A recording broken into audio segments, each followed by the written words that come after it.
नमस्कार YouTube family. तो हम लोग चल रहे हैं आप लोगों को बहुत प्यारा गीत सुनाने।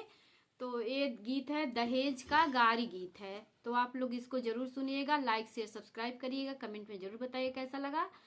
तो चलिए सुनाते हैं, देखिएगा कैसा लगा। हमरे ही देशवा के गजब चलनिया हो, हमरे ही देशवा के गजब चलनिया हो, हमरे ही देशवा के गजब चलनिया। यार देता भैया जड़ से मिटाई, हाँ सीताराम से भजो।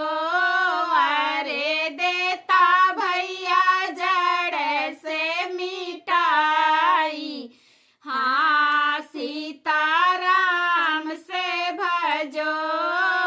हमरे ही देशवा के गजब चलनिया हो, हमरे ही देशवा के गजब चलनिया। यार देता भैया जड़ से मिटाई, हाँ सीताराम से भजो।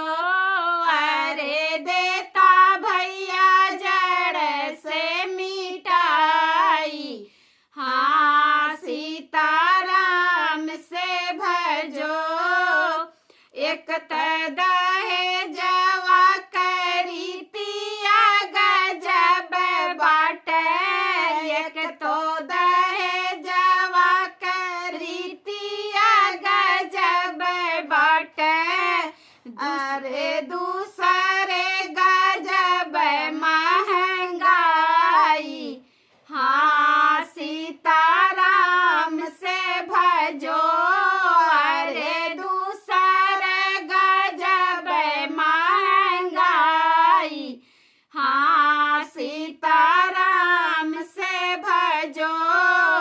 1,00,000 रुपया दहेजवा में मांगे हो, 1,00,000 रुपया दहेजवा में मांगे हो, 1,00,000 रुपया दहेजवा में मांगे। यार कार मांगे खिचड़ी खवाई, हाँ सीता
कैसे